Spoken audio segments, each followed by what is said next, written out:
নাগরিক সংবাদে স্বাগত। আপনাদের সাথে আছি আমি পূজাশ্রী ভদ্র। শুনছিলেন সংবাদ শিরোনাম, এবার জানিয়ে দেব বিস্তারিত। অবশেষে আলোচনার ইতি টেনে গুম ও খুনের মামলায় প্রথমবারের মতো ট্রাইব্যুনালে হাজির করা হলো 15 সেনা কর্মকর্তাকে। তাদের জামিন আবেদন নাকচ করে কারাগারে পাঠিয়েছে আদালত। এ সেনা কর্মকর্তাদের গ্রেফতার করা হয়েছে নাকি আত্মসমর্পণ করেছেন, এমন প্রশ্নে ট্রাইব্যুনাল বলেন দুটিই লেখা থাক। এদিকে গুমের মামলায় সাবেক প্রধানমন্ত্রী শেখ হাসিনা ও তারেক সিদ্দিকী সহ পলাতকদের হাজির হতে পত্রিকায় বিজ্ঞপ্তির নির্দেশ দেওয়া হয়েছে। অলিউর রনের রিপোর্টে বিস্তারিত। গুম খুনের 3 মানবতাবিরোধী অপরাধের মামলায় 15 সেনা সদস্যকে হাজির করা হবে ট্রাইব্যুনালে। তাই সূর্যোদয়ের আগে থেকে জোরদার করা হয় ট্রাইব্যুনালের নিরাপত্তা। সকল জল্পনা কল্পনা ও বিতর্কের অবসান ঘটিয়ে সকাল 7টায় দেশের ইতিহাসে প্রথমবারের মতো ট্রাইব্যুনালে আনা হয় 15 সেনা সদস্যকে। পরে তাদের রাখা হয় হাজতখানায়। এর ঘণ্টাখানেক পর একে একে তোলা হয় এজলাসে। তবে সবকিছু ছাপিয়ে আলোচনায় এই সেনা সদস্যরা আত্মসমর্পণ করেছেন নাকি গ্রেপ্তার করে আনা হয়েছে। পরে ট্রাইব্যুনাল 15 সেনাকে গ্রেপ্তার দেখিয়ে কারাগারে পাঠান। 14 জন বন্দীকে সেখানে গুম করে রাখার অভিযোগে যে মামলাটি ছিল, সেখানে 10 জন আসামিকে হাজির করা হয়েছিল। তাদেরকে গ্রেপ্তার দেখিয়ে কারাগারে প্রেরণের নির্দেশ দেওয়া হয়েছে এবং পরবর্তী তারিখ 20 নভেম্বর ধার্য করা হয়েছে। সেই সাথে গুমের এ মামলায় সাবেক প্রধানমন্ত্রী শেখ হাসিনা ও তারেক সিদ্দিকী সহ পলাতকদের ট্রাইব্যুনালে হাজির হতে পত্রিকায় বিজ্ঞপ্তি দেওয়ার নির্দেশ দেন আদালত। শেখ হাসিনা সহ জেনারেল তারেক সিদ্দিকী সহ যে সমস্ত আসামি পলাতক আছেন, তাদের বিরুদ্ধে পত্রিকায় বিজ্ঞপ্তি দিয়ে হাজির হওয়ার জন্য নির্দেশ দেওয়া হয়েছে। আগামী 1 সপ্তাহের মধ্যে এই পত্রিকায় বিজ্ঞপ্তি দিয়ে তাদের হাজির হওয়ার জন্য বলা হয়েছে। এদিন সেনা কর্মকর্তাদের পক্ষে তাদের আইনজীবী জামিন আবেদন করে জানান, মূল আসামিরা পালিয়ে গেছে। আমরা 3টি আবেদন প্লেস করেছি। আবেদনগুলো পরবর্তী ডেটে শুনানি হবে। তার ভিতরে একটি জামিনের পিটিশন আছে, প্রিভিলেজ কমিউনিকেশন, এবং তাদেরকে যাতে সাব জেলে রাখা হয়, সাব জেলের ব্যাপারটি জেল কর্তৃপক্ষ দেখবেন। কারা অধিদপ্তরের অতিরিক্ত কারা মহাপরিদর্শক মোহাম্মদ জাহাঙ্গীর কবির জানান, 15 সেনা সদস্যকে ঢাকা সেনানিবাসের সাব জেলে নেওয়া হয়েছে। অলিউল রনি, নাগরিক, ঢাকা। নির্বাচনের আগে সরকারের নিরপেক্ষতা নিয়ে প্রশ্ন উঠছে জানিয়ে বিএনপি নেতারা অন্তর্বর্তী সরকারকে তত্ত্বাবধায়ক সরকারের ভূমিকায় অবতীর্ণ হবার আহ্বান জানিয়েছেন। যারা থাকলে নিরপেক্ষতা ভঙ্গ হবে তাদেরকে বাদ দেওয়ার তাগিদ দেন তারা। ফ্যাসিবাদী সরকারের সহযোগীদের নিয়ে সুষ্ঠু নির্বাচন সম্ভব নয় বলেও মনে করেন বিএনপি নেতারা। রাজধানীতে আলাদা অনুষ্ঠানে তারা এসব কথা বলেন। অনির্বাচিত সরকারের অধীনে দেশ 15 মাস ধরে চলছে, যার কারণে কোনো জবাবদিহিতা নেই। চাপের মাধ্যমে নানা সিদ্ধান্ত হচ্ছে। নির্বাচিত সরকার না থাকায় বলে মন্তব্য করেছেন বিএনপি নেতারা।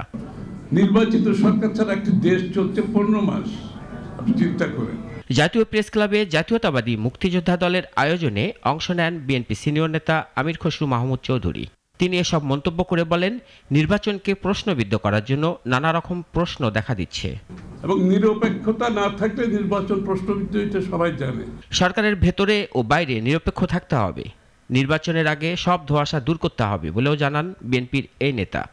যেহেতু বর্তমান সরকার, অন্তর্বর্তী সরকার, আপনি কেয়ারটেকার সরকারের দায়িত্ব পালন করবেন আগামী নির্বাচনে, যেহেতু আর কোনো কেয়ারটেকার সরকার আসবে না নির্বাচনের আগে, এই সরকারকে ইমিডিয়েটলি সহসাই কেয়ারটেকার সরকারের ভূমিকায় অবতীর্ণ হতে হবে। কেয়ারটেকার সরকারের জায়গায় অবতীর্ণ হওয়ার অর্থ হচ্ছে পুরোপুরি নিরপেক্ষ অবস্থানে যাওয়ার কথা বলছি। অন্যদিকে পল্টনে দলটির জ্যেষ্ঠ যুগ্ম মহাসচিব রুহুল কবির রিজভী সাংবাদিকদের সাথে অনানুষ্ঠানিক কথা বলেন। গুম, খুন ও হত্যার দায়ে সেনা কর্মকর্তাদের বিচারের বিষয়ে সাংবাদিকরা জানতে চাইলে বিএনপির এ নেতা বলেন, আইন তার নিজস্ব প্রক্রিয়ায় চলবে। যারা অপরাধ করেছে তাদের বিচার হোক এবং অবশ্যই সেটা আইনি প্রক্রিয়াই হতে হবে। এখানে কোনো হস্তক্ষেপ বা কোনো মুখ চাওয়াচাওয়ির ব্যাপার থাকবে না। যাদের বিরুদ্ধে অভিযোগ রয়েছে সেই অভিযোগ তারা প্রমাণ করবেন তারা এই অভিযোগে অভিযুক্ত নন, অথবা আদালত যদি প্রমাণ করে অভিযুক্ত, এবং তার জন্য আদালতের যে নির্ধারিত শাস্তি আছে সেই শাস্তি সবাইকে ভোগ করতে হবে। প্রশাসনে ফ্যাসিবাদের সহযোগীরা থাকলে আগামী নির্বাচন সুষ্ঠু হওয়া সম্ভব নয় জানিয়ে বিএনপি নেতারা সরকারকে নিরপেক্ষ হবার তাগিদ দেন। রাশিদুল কাদির, নাগরিক, ঢাকা। বিএনপি তত্ত্বাবধায়ক সরকার চায়নি, অন্তর্বর্তী সরকারকেই তত্ত্বাবধায়কের ভূমিকায় চেয়েছে বলে মন্তব্য করেছেন আইন উপদেষ্টা আসিফ নজরুল। রাজনৈতিক দলগুলোর অনৈক্যে সংশয় বাড়ছে উল্লেখ করে তিনি জানান, সরকার যথাসময়ে ভোট নিয়ে বদ্ধপরিকর। অভিযুক্ত সেনা কর্মকর্তাদের ট্রাইব্যুনালে হাজিরে সহযোগিতা করায় সেনাবাহিনীর প্রশংসা করেন উপদেষ্টা। রাজনৈতিক দলগুলোর সাথে ধারাবাহিক বৈঠক করছেন প্রধান উপদেষ্টা ডক্টর ইউনূস। সরকারের পক্ষ থেকে বারবার বলা হচ্ছে ফেব্রুয়ারিতে অনুষ্ঠিত হবে জাতীয় নির্বাচন। তারপরও সন্দেহ সংশয় নিয়ে এক ধরনের আলোচনা চলছে দেশ জুড়ে। সচিবালয়ে এ নিয়ে আইন উপদেষ্টা বলছেন, রাজনৈতিক দলগুলোর পাল্টাপাল্টি অভিযোগে এমন আলোচনার খোরাক তৈরি হচ্ছে। সব দলই অভিযোগ করে যে এক দল বলে ওই দলের লোক আছে, আরেক দল বলে ওই দলের লোক আছে, আরেক দল বলে ওই দলের লোক আছে। যেহেতু সব দলই অভিযোগ করে অন্য দলের লোক আছে, তার মানে হচ্ছে আমরা নিরপেক্ষভাবে দায়িত্ব পালন করছি। নির্বাচনকালীন সরকার ছোট না বড় হবে সে বিষয়ে কোনো আলোচনা হয়নি। তত্ত্বাবধায়ক নয়, বিএনপি দাবি জানিয়েছে নিরপেক্ষ থাকার। আমি বিএনপির সাথে আলোচনা যেটা বুঝেছি, ওনারা তত্ত্বাবধায়ক সরকার চাননি, ওনারা চেয়েছে ইন্টারিম গভর্নমেন্ট যেন তত্ত্বাবধায়ক সরকারের মতো ভূমিকা পালন করে, নিরপেক্ষ ভূমিকা পালন করে। অভিযুক্ত সেনা কর্মকর্তাদের ট্রাইব্যুনালে হাজির ও সাবজেলে রাখার বিষয়েও কথা বলেন আইন উপদেষ্টা। যে বিচার প্রক্রিয়ার প্রতি শ্রদ্ধাবোধ দেখিয়ে সেনা সদস্যরা যেভাবে ওনারা এসেছেন বা যেভাবে ওনাদের নিয়ে আসা হয়েছে, এখানে আপনার সেনা প্রশাসন বা সেনাবাহিনীর ঊর্ধ্বতন কর্মকর্তারা, সেনাবাহিনীর প্রধান, ওনারা যেভাবে সহযোগিতা করেছেন এটা অত্যন্ত প্রশংসার দাবিদার। এবং তারা আইনের শাসনের প্রতি যেই শ্রদ্ধাবোধ দেখিয়েছে, এটা আমরা খুব পজিটিভলি দেখছি। অন্তর্বর্তী সরকারের বিরুদ্ধে বিভিন্ন দলের অভিযোগকে ইতিবাচকভাবেই দেখা হচ্ছে বলে জানান আইন উপদেষ্টা। চেষ্টা করছি।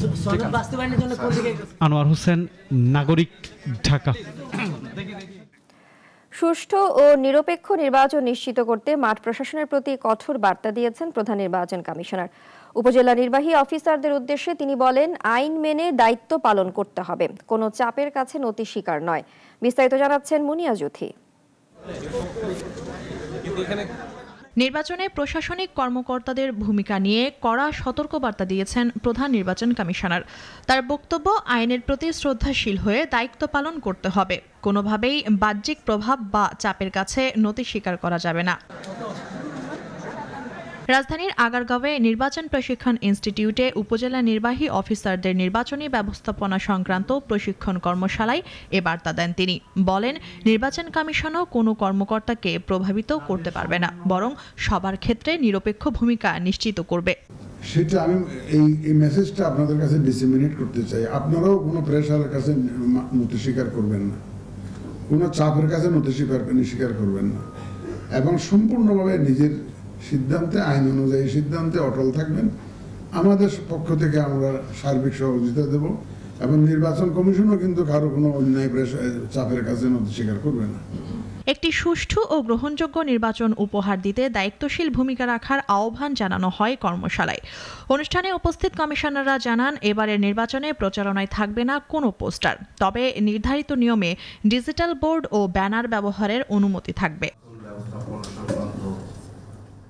নির্বাচন কর্মকর্তাদের নিরপেক্ষ আচরণ নিশ্চিত করার পাশাপাশি মাঠ প্রশাসনের কার্যক্রমে স্বচ্ছতা বজায় রাখার ওপরও গুরুত্ব দেন কমিশনাররা। কমিশন মনে করে, এবার একটি সুষ্ঠু ও সুন্দর নির্বাচন না করতে পারলে জাতি হিসেবে নিন্দিত হতে হবে। তাই মাঠ প্রশাসন থেকে শুরু করে কেন্দ্রীয় সব পর্যায়ে আইন ও নীতিমালার পূর্ণ প্রতিপালনই হবে এই নির্বাচনের সফলতার চাবিকাঠি। মুনিয়া জুথি, নাগরিক, ঢাকা। গুরুত্বপূর্ণ অনেক সিদ্ধান্ত নিতে ব্যর্থ হওয়ার অভিযোগ তুলে স্বরাষ্ট্র উপদেষ্টা জাহাঙ্গীর আলম চৌধুরীর অপসারণ দাবি করেছেন এবি পার্টির সাধারণ সম্পাদক আসাদুজ্জামান ফুয়াদ। দুপুরে রংপুরের পাবলিক লাইব্রেরি হলরুমে সাংবাদিক সম্মেলনে এই দাবি জানান তিনি। বলেন, যারা ন্যায্যতার জন্য আওয়াজ তোলে, যারা দিল্লির বিরুদ্ধে কথা বলে, আধিপত্যবাদের বিরুদ্ধে কথা বলে, এমন বহু লোকদের প্রচণ্ড হুমকিতে রাখা হচ্ছে। তাদেরকে নির্বাচনে হারিয়ে দেওয়ার জন্য আর্ম ফোর্স, গোয়েন্দা সংস্থা ও স্বরাষ্ট্র উপদেষ্টা একসাথে মিলে কাজ করছে বলেও অভিযোগ করেন তিনি।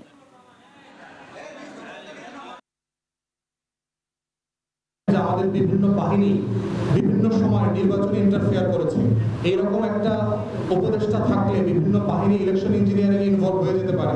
যারা ন্যায্যতার জন্য আওয়াজ তুলে, যারা দিল্লির বিরুদ্ধে কথা বলে, আধিপত্যবাদের বিরুদ্ধে কথা বলে, এমন বহু লোকদেরকে প্রচন্ড হুমকিতে রাখা হচ্ছে। ইবতেদায়ী মাদ্রাসা জাতীয়করণের ঘোষণা বাস্তবায়নের দাবিতে রাজধানীর পল্টন প্রেস ক্লাব সড়কে অবস্থান নিয়েছিলেন শিক্ষকরা। এতে ওই সড়কে যান চলাচল কিছুক্ষণের জন্য বন্ধ হয়ে যায়। পরে পুলিশের অনুরোধে সড়ক ছাড়লে আবারও যান চলাচল শুরু হয়। ইবতেদায়ী মাদ্রাসা জাতীয়করণের দাবিতে গত জানুয়ারি মাসে শিক্ষকরা রাজধানীর শাহবাগ মোড় অবরোধ করেছিলেন। ২৮ জানুয়ারি ইবতেদায়ী মাদ্রাসাগুলোকে পর্যায়ক্রমে জাতীয়করণের ঘোষণা দেয় সরকার, কিন্তু ওই ঘোষণার পর এখনো কোনো প্রতিষ্ঠানকে জাতীয়করণ করা হয়নি। এই কারণে জাতীয়করণ ঘোষণা বাস্তবায়নের দাবিতে আবারও সড়কে নেমেছেন ইবতেদায়ী মাদ্রাসার শিক্ষকরা। দুপুরে জাতীয় প্রেস ক্লাবের সামনে থেকে শিক্ষা মন্ত্রণালয় অভিমুখে বিক্ষোভ মিছিল শুরু করেন তারা। কিছু দূর যাওয়ার পর পুলিশ বাধা দিলে তারা সড়কে বসে পড়েন। এতে পল্টন প্রেস ক্লাব সড়কে যান চলাচল বন্ধ হয়ে যায়। মুখের আশ্বাসে আমরা বিশ্বাসী নই, কারণ এর আগে অনেক তারা আশ্বাস দিয়েছে, কিন্তু এই মুখে বলেছে কোনো কাজ হয় নাই। আমরা কিন্তু এইখানে কাপড় নিয়ে আসছি, আপনাদের যে পুলিশ বাহিনী খাড়া করছেন, আবারও মার দেবেন, গুলি দেবেন, কত লক্ষ গুলি আছে আপনাদের। আন্দোলনকারী শিক্ষকরা জানান ৪১ বছর ধরে ইবতেদায়ী মাদ্রাসার শিক্ষকরা জাতীয়করণের দাবিতে আন্দোলন করে আসছেন, কিন্তু এখন পর্যন্ত কোনো মাদ্রাসা জাতীয়করণ করা হয়নি। ৪০ বছর ধরে আমরা বিনা বেতনে অধ্যয়নরত আসছি। আমাদের সরকারি বিধি মোতাবেক ৭২৮ কোটি টাকা বরাদ্দ আছে, আমরা কেন এখনো জাতীয়করণ হয়? আমরা আমাদের যে ১৫১৯টি মাদ্রাসা যে জাতীয়করণ করবে এই লক্ষ্যে আমরা এখানে 10 দিন অবস্থান করছি। আমলাতান্ত্রিক জটিলতা ও প্রতিহিংসার কারণে আবার সড়কে আসতে হয়েছে জানিয়ে আন্দোলনকারীরা বলছেন বিভিন্ন অজুহাত দিয়ে জাতীয়করণের কাজ ঝুলিয়ে রাখা হয়েছে। আনোয়ার হোসেন, নাগরিক, ঢাকা। সুনামগঞ্জের সীমান্তবর্তী তাহিরপুরের জাদুকাটা নদীতে চলছে অবৈধ বালু উত্তোলনের হিড়িক। প্রশাসনের নিষেধাজ্ঞা উপেক্ষা করে রাতের আধারে চলছে বালু লুটের উৎসব। এতে হুমকির মুখে পড়ছে নদীর তীর ও আশেপাশের পরিবেশ। মোস্তাফিজুর রহমান বাবুর রিপোর্ট, জানাচ্ছেন ইশরাত জাহান। জাদুকাটা নদী প্রকৃতির অপার সৌন্দর্যের এক অনন্য সৃষ্টি। দেশের বিভিন্ন প্রান্ত থেকে প্রতিবছর লাখো পর্যটক আসেন এ নদীর সৌন্দর্য উপভোগে। সাদা পাথরের পর এবার এই নদীতে শুরু হয়েছে বালু উত্তোলনের প্রতিযোগিতা। স্থানীয়দের অভিযোগ, প্রশাসনের নজর এড়িয়ে রাতের অন্ধকারে চলছে বালু লুট। আমরা এই এলাকার যত অত্র এলাকার শ্রমিক আছে সব আমরা চাপায় পড়ছি, আমরা রক্ষা করতে পারছি না। রাত্রে বুদ্ধি হচ্ছে বেনালা সহাল উঠে আইয়া ২০ টাকা ফুট প্রতি নৌকা মাঝে বেচা ধরাইছে। সরকারি খাস জায়গা, এটা মালিকানা দল হচ্ছে ৪-৫ জন লোক। এটার মধ্যে বালু মহাল ও মাটি ব্যবস্থাপনা আইন অনুযায়ী নদী থেকে অনুমতি ছাড়া বালু উত্তোলন দণ্ডনীয় অপরাধ। তবুও প্রশাসনের চোখ ফাঁকি দিয়ে প্রতিনিয়ত নদী খনন করছে অবৈধ বালু ব্যবসায়ীরা। কিছুদিন যাবৎ এলাকা কিছু প্রতাপশালী এরা জবরদখল জায়গার মালিক দাবি করিয়া চুষণ পিছন করতেছে। এই এলাকা কোটি কোটি টাকার বালু তারা বিক্রি করতেছে। তারা যে খাজামি আছে, জাহাঙ্গীর আছে, আরো বিভিন্ন নেতাগুলো আছে, তারা তো উপরের লেভেলের লোক। সাধারণ জনগণ একটা কিছু কইলে তার নামে মামলা করে দিব, আমরা কই যাইমু। স্থানীয় প্রশাসন একাধিকবার অভিযান চালালেও থামেনি লুটের মহড়া। এদিকে সচেতন মহল বলছে, কঠোর নজরদারি না হলে অস্তিত্ব সংকটে পড়বে জাদুকাটাও। গতকালকেও ২ লক্ষ টাকা জরিমানা করা হয়েছে, একটা বাল্বকে জব্দ করা হয়েছে। এখন আমরা যে চেষ্টাটা করতেছি এটা তো প্রশাসনিক কাজ।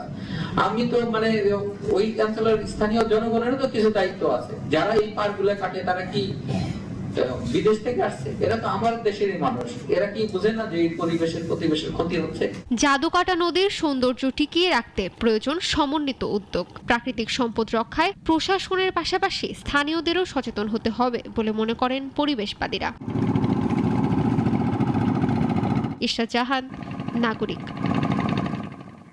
পটুয়াখালীর দুমকি উপজেলায় জুলাই শহীদ কন্যা লামিয়া ধর্ষণ মামলার আসামি সাকিব মুন্সি ও সিফাত মুন্সিকে ১৩ বছর এবং ইমরানের ১০ বছর করে বিনাশ্রম কারাদণ্ড দিয়েছে আদালত। সকালে পটুয়াখালী নারী ও শিশু নির্যাতন দমন ট্রাইব্যুনালের বিচারক নীলুফার শিরিন এই রায় দেন। দণ্ডপ্রাপ্তরা অপরাধের সময় অপ্রাপ্তবয়স্ক থাকায় শিশু আদালত আইনের আওতায় তাদের সর্বোচ্চ সাজা প্রদান করা হয়। এর আগে গত ১৮ মার্চ সন্ধ্যায় নানাবাড়ি যাওয়ার পথে সংঘবদ্ধ ধর্ষণের শিকার হন শহীদ জসিম উদ্দিনের কন্যা লামিয়া। পরে বাদী হয়ে ৩ জনের বিরুদ্ধে মামলা দায়ের করেন তিনি।